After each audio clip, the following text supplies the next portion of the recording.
আসসালামু আলাইকুম রহমতুল্লাহ। আজকে আবারও একটি মশলা নিয়ে এসেছি। মশলাটি হলো যে কোরআন মাজিদের মধ্যে এআই শব্দটি কেন নেই, এই সম্পর্কে ডাক্তার জাকির নায়েকের মুখ থেকে শুনে নিন।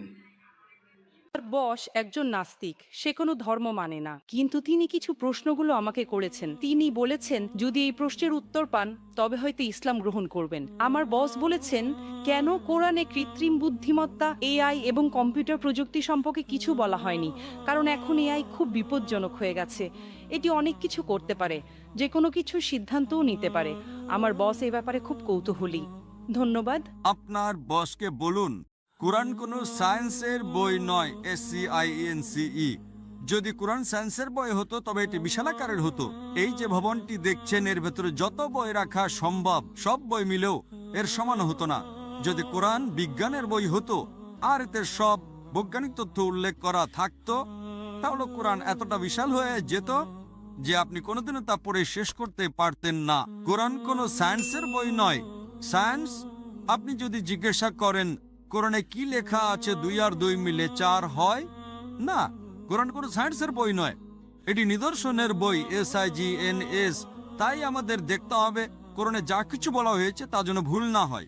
যদি আপনি মনে করেন যে কোরআনের সব কিছুই উল্লেখ থাকা উচিত, তাহলে ভাবুন তো বিজ্ঞানে কত হাজার হাজার PhD আছে, doctor, engineer, heart specialist, brain specialist. এই সব কিছু যদি কোরআনে লেখা হতো আর আপনি তা পড়া শুরু করতেন, তাহলে আপনার পুরো জীবনেও তা শেষ করতে পারতেন না। ঠিক না বেঠিক? সুতরাং কোরআনে বিজ্ঞানের সবকিছু উল্লেখ নেই, দয়া করে ভুল বুঝবেন না। কিন্তু কোরআনে যা কিছু বলা হয়েছে তার কোনোটাই ভুল নয়। যদি কোরআনে এমন কোনো বৈজ্ঞানিক তত্ত্ব থাকে যা ভুল প্রমাণিত হয়, তবে তা আল্লাহর পক্ষ থেকে হতে পারে না। আর যদি কোরআনে এমন কিছু বলা হয় যা বিজ্ঞান অনেক পরে, 200 বা 400 বছর পরে আবিষ্কার করেছে, তাহলে সেটাই মুজিজা। তাহলে প্রশ্ন হলো কোরআনে AI এর কথা বলা হয়নি কেন? কোরআনে এটা কেন থাকা উচিত? কোরআন কোনো বিজ্ঞানের বই নয়, কিন্তু আল্লাহ জানেন ভবিষ্যতে কি আসতে চলেছে।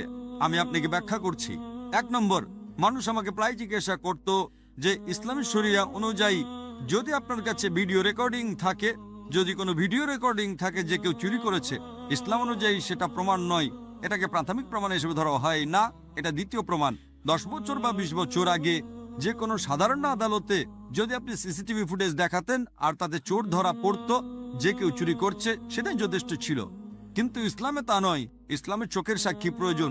তখন মানুষ অবাক হয়ে বলতো এটা কেমন ধর্ম? কোনটা বেশি নির্ভরযোগ্য, প্রত্যক্ষদর্শী নাকি ভিডিও রেকর্ডিং? কোনটা ভালো, ভিডিও রেকর্ডিং ঠিক না ভুল? আপনার বসকে জিজ্ঞাসা করুন। সুতরাং 20 বছর আগে যদি আপনার কাছে ভিডিও রেকর্ডিং থাকতো, তবে তা ইসলামের চেয়ে সুবিধাজনক না। প্রত্যক্ষদর্শী হলো প্রাথমিক প্রমাণ, ভিডিও রেকর্ডিং গ্রহণযোগ্য ছিল না। আজ যখন কৃত্রিম বুদ্ধিমত্তা এসেছে, আপনি সহজেই আপনার ডাকাতের একটা ভিডিও তৈরি করতে পারেন। সুতরাং এখন মানুষ জেগে উঠেছে। আজ এটি প্রাথমিক প্রমাণ নয়।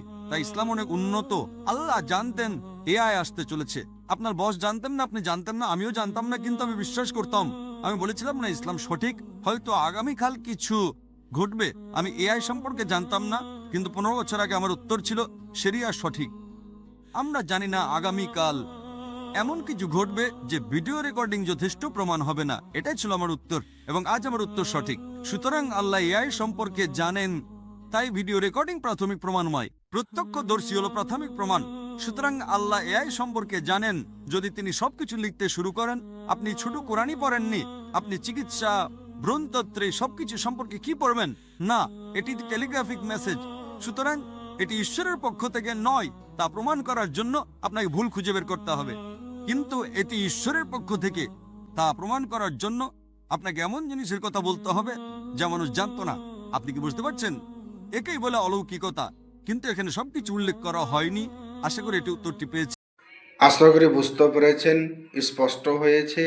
ভিডিওটি ভালো লাগলে লাইক, শেয়ার, কমেন্ট করবেন।